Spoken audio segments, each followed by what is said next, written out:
अस्सलामुअलैकुम दोस्तों, मैं हूं शारिफ खान। भारत पाकिस्तान के बीच बढ़ते हुए तनाव को लेकर आज की जो गोदी मीडिया है वो कुछ इस तरह की खबरें दिखा रही है, जिससे कि सरकार को, गोदी मीडिया को ये नसीहत करना पड़ी है कि सूत्रों के हवाले से कोई भी खबर नहीं दिखाई जाए। देश की जनता को केवल वही बताया जाए जो कि सही जानकारी है। आप लोगों ने देखा, बीते 2 दिन से लगातार भारत के द्वारा पाकिस्तान पर जवाबी कार्रवाई की जा रही है। जिस तरह से पाकिस्तान ने कुछ टेरर ऑर्गेनाइजेशन को सपोर्ट करके भारत के अंदर पहुंचाया और पहलगाम के अंदर उन लोगों ने एक बड़ी घटना को अंजाम दिया। भारत सरकार ने उस घटना का बदला लेने के लिए जवाबी कार्रवाई करते हुए पाकिस्तान के ऊपर हमला किया। तो अब जब से भारत सरकार ने पाकिस्तान के ऊपर हमला किया है, तब से लेकर अब तक गोदी मीडिया वो जो चीज सही तरीके से दिखाना चाहिए उसको दिखा नहीं रही, बल्कि कुछ ऐसे शब्द अपने पास से जोड़ती हुई नजर आ रही है जिसका घटना से कोई भी लेना देना नहीं। दोस्तों, आज मैं आपको एक ऐसे ईमानदार पत्रकार की रिपोर्ट दिखाने वाला हूं जो आपको बताएगा कि भारत पाकिस्तान के बीच में जो तनाव का माहौल है उसकी सही सही इंफॉर्मेशन क्या है, भारत सरकार का स्टैंड क्या है और अब तक भारत की तरफ से पाकिस्तान पर जो कार्रवाई की गई है वो असल कार्रवाई क्या है।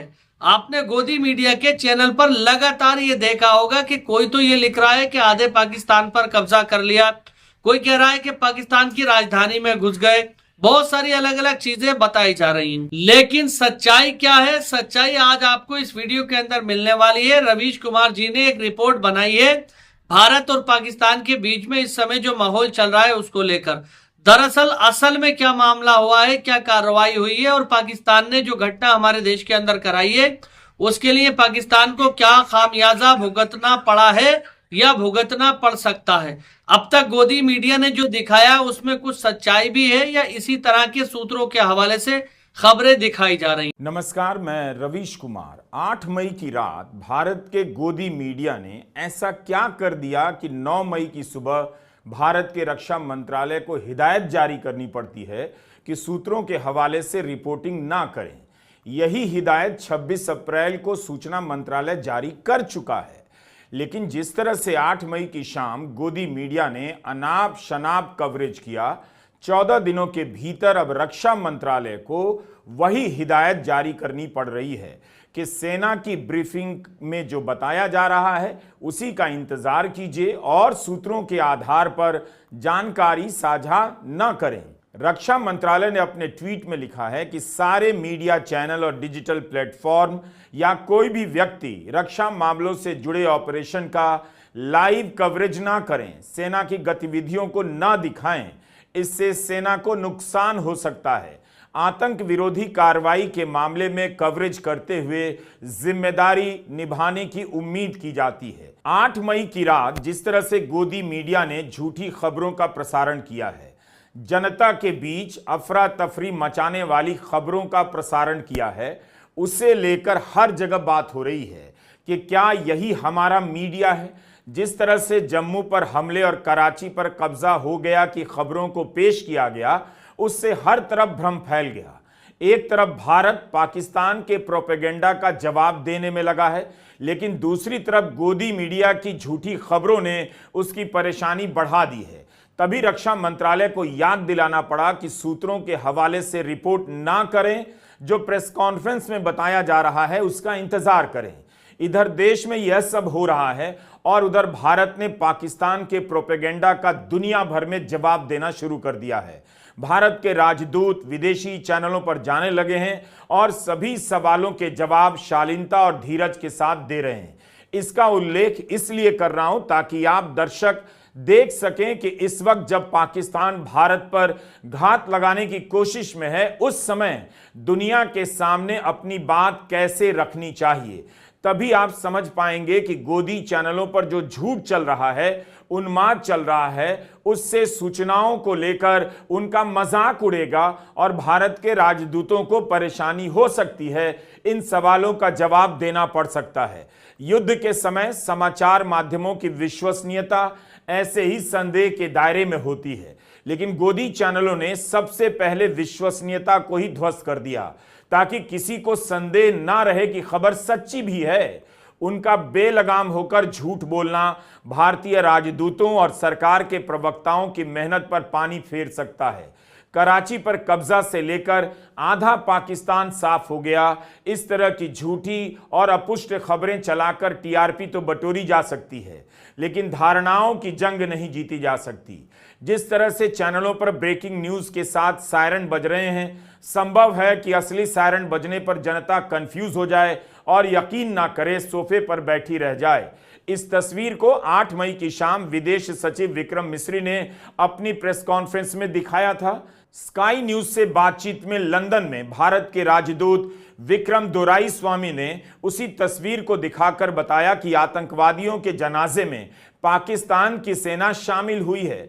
तथ्यों के साथ वे तर्क कर रहे हैं कि पाकिस्तान पर दुनिया को दबाव बनाना चाहिए। यह काम दुनिया को अंतर्राष्ट्रीय स्तर पर 30 साल पहले करना चाहिए था, लेकिन नहीं किया गया। सीएनएन पर अमेरिका में भारत के राजदूत विनय मोहन क्वात्रा ने कहा है कि भारत के हमले का यही उद्देश्य था कि पहलगाम में जिन्होंने हमला किया उन्हें न्याय के कटघरे में खड़ा किया जाए।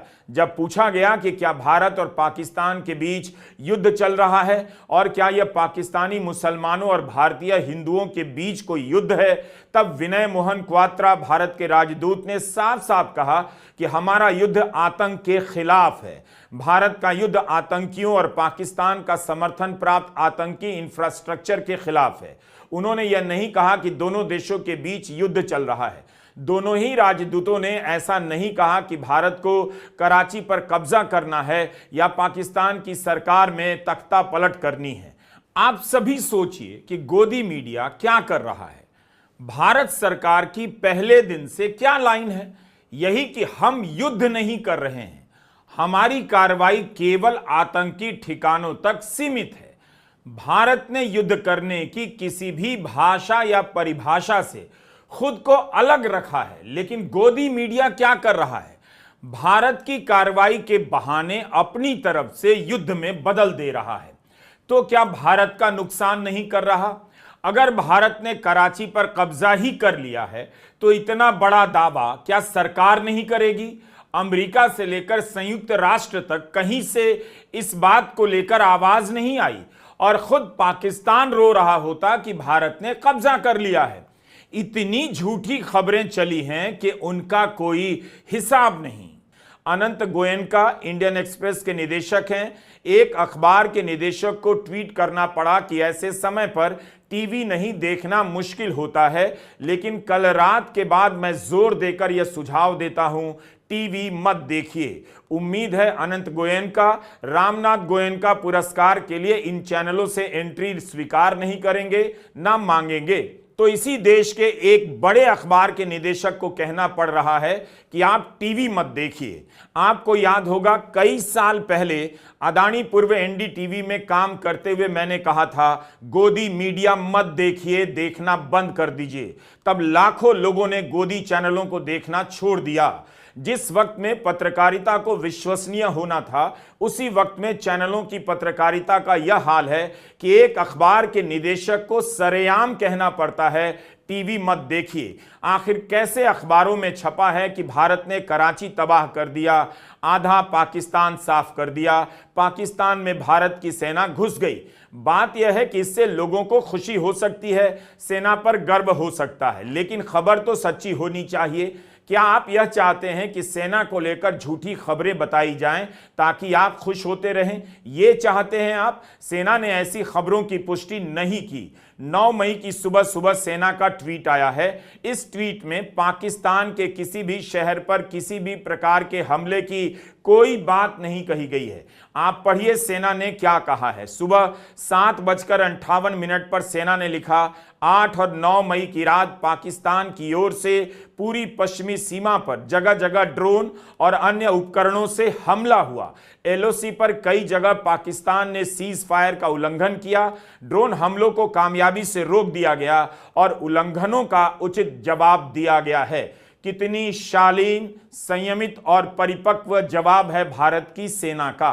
भारत की सेना की दुनिया में अपनी एक साख है, उसकी एक गरिमा है। सेना ने यही कहा कि पाकिस्तान हमला करने की कोशिश कर रहा है, उसके हमले को रोकने और जवाब देने की बात है। लेकिन गोदी चैनलों ने सेना को पाकिस्तान में घुसा दिया और शहरों को तबाह करवा दिया। इस झूठ से किसका भला हो रहा है? आप पाकिस्तान से लड़ सकते हैं, जीत भी सकते हैं, लेकिन गोदी चैनलों के झूठ से न लड़ सकते हैं न जीत सकते हैं। मैं अपनी असमर्थता स्वीकार करता हूं कि टीवी 9, न्यूज नेशन और जी न्यूज में किसका कवरेज बेस्ट है और किसकी खबर ज्यादा झूठी है, इसका फैसला नहीं कर पा रहा हूं। इतनी झूठी खबरों का सोर्स क्या है? इन चैनलों को कैसे पता चल रहा है कि कराची पर कब्जा हो गया है? इस वक्त यही पता करना मुश्किल हो चला है। मुझसे डिसाइड नहीं हो पा रहा कि जी न्यूज ने न्यूज नेशन को पीछे छोड़ दिया है या न्यूज नेशन ने एंटायर नेशन को पीछे छोड़ दिया है। पता करना चाहिए कि इन चैनलों के दर्शकों के बीच तंबाकू, गुटखा, सुर्ती की खपत कितनी बढ़ गई है। यह सब स्वास्थ्य के लिए हानिकारक है। हम ओरिजिनल थंबनेल आपको नहीं दिखा रहे, हो सकता है तीनों चैनलों को बुरा लग जाए, इसलिए उनके थंबनेल पर जो लिखा है उसका संग्रह आपके लिए किया है। उसकी प्रस्तुति बदली है मगर लिखावट, हेडलाइन का टेक्स्ट सेम है। न्यूज नेशन ने एंटायर नेशन को बताया है कि पाकिस्तान के 5 शहर तबाह हो गए और टीवी 9 ने बताया है पाकिस्तान के 25 शहर तबाह हो गए। INS विक्रांत उड़ाया कराची एयरपोर्ट, पाक के 4 फाइटर प्लेन सेना ने गिराया, पाकिस्तान के 5 शहर नक्शे से हुए गायब, भारत के कब्जे में आया POK, डर कर भाग गए शहबाज शरीफ और असीम मुनीर, मैच होने से पहले उड़ा दिया पाकिस्तान का स्टेडियम। टीवी 9 की ये हेडलाइन है, भारत का पलटवार, पाकिस्तान के 25 शहर तबाह, लाहौर, इस्लामाबाद और सियालकोट में जबरदस्त हमला, INS विक्रांत ने कराची पोर्ट को किया तबाह, सुबह सुबह पाकिस्तान के 6 शहर पर टूट पड़ी भारतीय सेना। अब जी न्यूज की हेडलाइन देखिए, पाकिस्तान के कई शहरों पर कब्जा, कराची नक्शे से गायब, पाकिस्तान का आर्मी चीफ गिरफ्तार हो गया तख्ता पलट, पाकिस्तान की राजधानी इस्लामाबाद पर कब्जा, भारत का खौफ, बंकर में छिपे शहबाज हाफिज, मिली लोकेशन। सुबह सुबह भारत ने उड़ा दिए पाकिस्तान के कई शहर। न्यूज नेशन के अनुसार पाकिस्तान के प्रधानमंत्री शरीफ भाग गए हैं और जी न्यूज के अनुसार पाकिस्तान के प्रधानमंत्री की लोकेशन मिल गई है। क्या आप तय कर सकते हैं कि किस चैनल को पुरस्कार दिया जाए, जिसने पाकिस्तान के प्रधानमंत्री के भागने की खबर बताई या जिसने उनके लोकेशन मिलने की खबर बताई? इन 3 चैनलों के थंबनेल से आपको क्या पता चला? यही कि भारत ने कम से कम पाकिस्तान के 5 और अधिकतम 31 शहरों को तबाह कर दिया है। पाक अधिकृत कश्मीर से लेकर कराची तक भारत के कब्जे में आ गया है। जी न्यूज का चयन इसलिए किया क्योंकि हाल ही में फिल्म अभिनेत्री रिया चक्रवर्ती के बारे में जब सारी खबरें झूठी निकली, CBI ने सबूत न मिलने पर उनके खिलाफ केस बंद कर दिए, तो जी न्यूज के संस्थापक और अब खुद को मेंटोर कहने वाले सुभाष चंद्रा ने रिया से माफी मांगी। इसके बाद भी जी न्यूज ने कोई सुधार नहीं किया। लगता है सुभाष चंद्रा अपना चैनल नहीं देख रहे हैं, कहीं ऐसा ना हो कि उन्हें एक और माफीनामा लिखना पड़ जाए। 8 मई की रात गोदी चैनलों पर झूठ की बम्बार्डिंग हो गई। ऐसे बम्बास्टिक झूठ बोले गए कि दर्शक परेशान हो गए कि सही खबर क्या है। हमने आपको 3 चैनलों के थंबनेल के बारे में बताया, लेकिन और मेहनत करेंगे, आप भी करेंगे तो पता चलेगा कि सभी चैनल इस तरह की हरकत करते रहे। आपको यह अंतर समझना होगा कि गोदी मीडिया झूठी खबरें चलाकर, अनाप शनाप दावे कर भारत का भला नहीं कर रहा है। आप भारत के साथ एकजुटता के साथ खड़े हैं भी, लेकिन इस गोदी मीडिया के झूठ का साथ कैसे दे। तो दोस्तों, उम्मीद करता हूं कि रवीश कुमार जी की रिपोर्ट देखकर आपको अंदाजा लग गया होगा कि पत्रकारिता किस तरह से की जा रही है। ये बात बिल्कुल सही है कि हमारे देश के अंदर अगर कोई हमला करता है, हम उस चीज को बर्दाश्त नहीं करेंगे। हमारे मासूम भाइयों को कश्मीर के अंदर जिस तरह से निशाना बनाया गया, उसके खिलाफ भारत की सरकार स्टैंड ले रही है और आगे भी लेगी। भारत सरकार की तरफ से ये कह दिया गया है साफ तौर पर कि अगर आइंदा से पाकिस्तान ने इस तरह की कोई भी हरकत करने की कोशिश की तो भारत सरकार हर बार जवाब देगी और जवाबी कार्रवाई करेगी।